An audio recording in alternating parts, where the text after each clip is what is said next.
Hi there. What we see in front of us is my first iteration of a router plane, the idea of which I got from Paul Sellers. So the next task is to harden the blade. I'm using a 1/4 inch piece of steel I got from which my daughter likes to call the Big Orange store. I don't know what kind of steel it is. If you guys do know, please leave it in the comment section. I'm quite interested. So what we're going to do is make a mini forge and harden this puppy up. Let's get on with it. While I'm drilling holes for the legs, let's discuss what we're using. I've got a large can of Tim Hortons coffee. At the top there is plaster Paris, which I got from Michael's. To the left of that is perlite. I purchased that off of Amazon. I think it was $8 Canadian.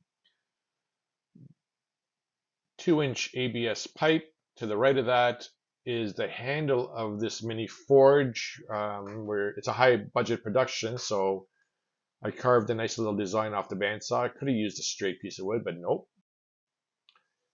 We've got nuts and bolts for the legs and the handles underneath that speed square.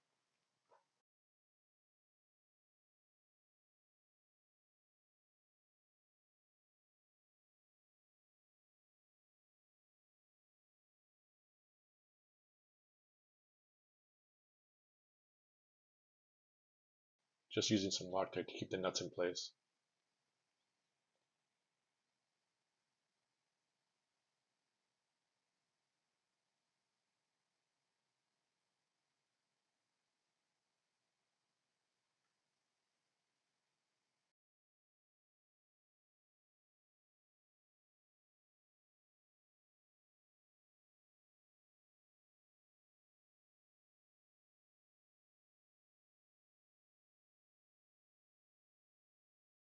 You'll notice that the holes I've drilled on top of the can are off center.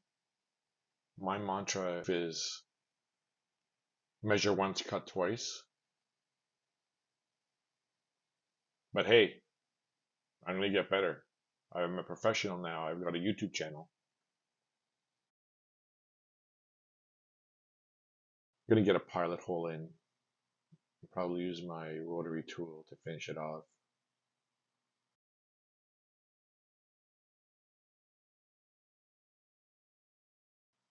Or maybe I'll get a couple pilot holes in.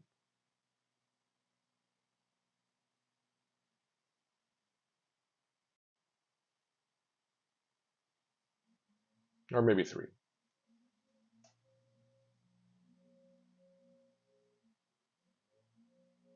Or 4.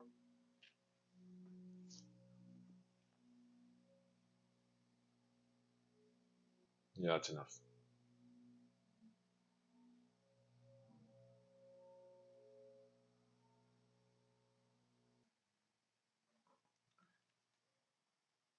We'll just finish off the hole here with the rotary tool.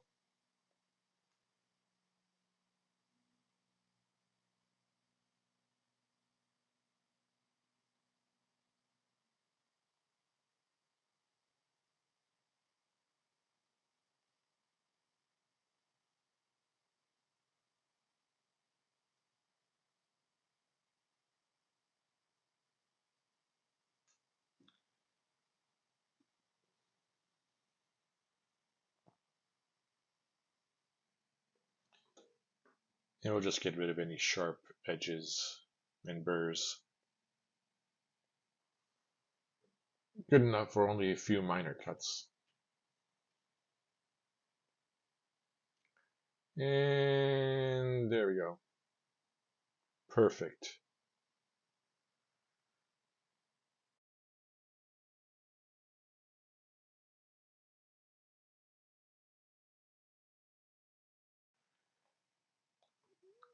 Before we make up the mixture, let me just get a hole in here for the torch.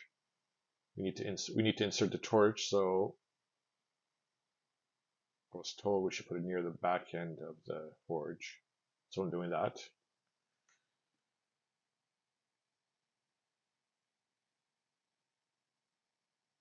Okay. All right.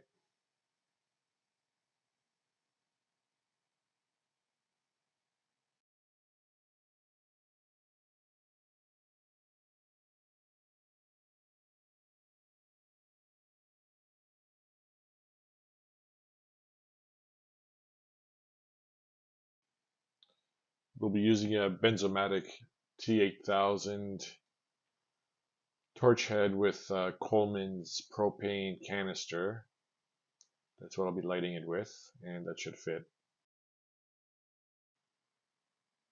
Now, what we need is the refractory.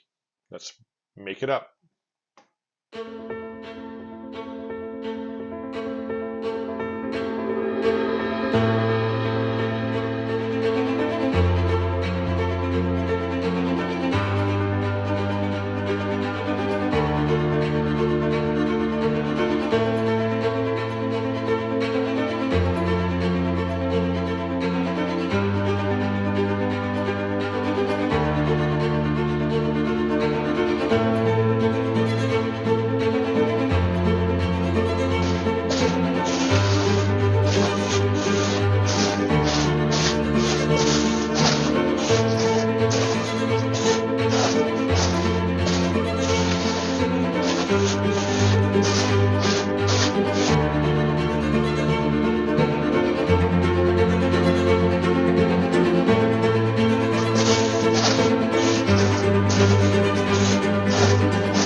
Let's just pause it right there and go through a number of dumb things I did in that sequence.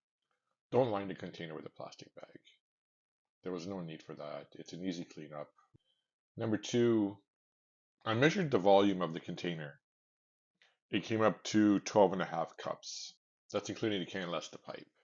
So I made up 13. You can obviously see in the sequence that the first batch was not enough. Actually, it required 3 batches. Calculating the volume, just triple it. The initial batch was 4:1, that is perlite to plaster Paris. The second and third batch I made was by eye, roughly. So we'll see how it turns out. Okay, let's move on. I've let it dry for an hour. I cleaned up and now I'm taking out the ABS and the plug from the end cap. So let's take it outside and fire it up. We're at the side of the house here. I'm not going to take the chance and do this in the basement. I have to say this is pretty exciting. So the rule of thumb is we heat up the steel until it loses its magnetism. And once it loses its magnetism, we heat it up a few minutes longer. And after that, we quench it. I'm using cold water. I understand that using oil is best for quenching. However, seeing the cost of cooking oil these days, I'm going to waste a quart just for this one heat treatment.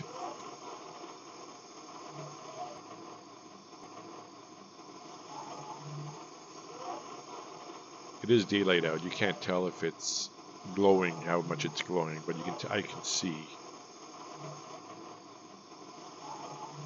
Okay, let's test it out here. You can't see, but the steel's lost its magnetism at the front, yet at the back it's still magnetic. So the front's good. I'll give it a few more minutes.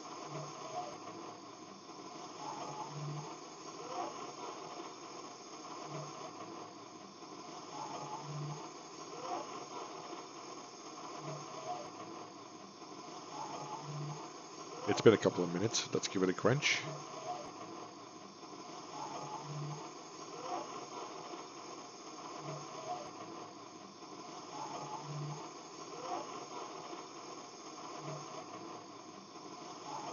And let's test out the hardness. Nice. Nice. We're good. Lessons learned. Okay. The first batch, I measured 4 perlite to 1 plaster Paris. The next 2, I measured roughly what looked like 4 to 1. That was good enough. The second item is, even though I measured the volume pretty accurately of this container, I missed it by a multiple of 3. Like, I was way off, and I underestimated the amount of refractory needed. So take that into account. Make more than you need. I've seen YouTube videos where the folks are using a forge downstairs in their basement. This is my home. I have children. I'm not gonna play with fire in the basement. I'm doing this outside. I will not take the chance, and if you are gonna do it inside, make sure you have a fire extinguisher nearby. I mean, better safe than sorry, right? So I was working outside, and I should have used gloves, proper gloves, nice thick leather gloves. I didn't. I thought about that afterwards, and it's kind of dumb. If an accident happens, what am I gonna do? The feet are fine. I mean, they are what they are. What I didn't do is, as usual, I didn't take the time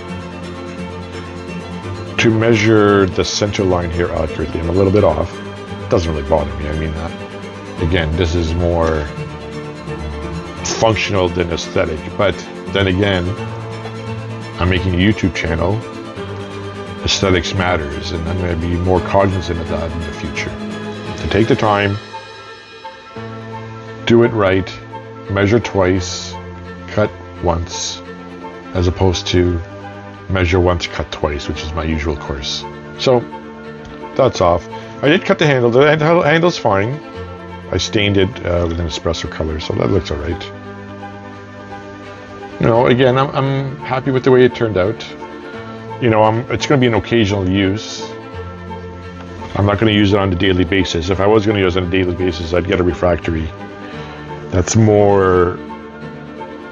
get a refractory that would last longer than how long this is supposedly going to last. I'm hearing that the plaster Paris and perlite breaks down rather quickly. I've used it once, and again, I didn't use it for long. Held up pretty good.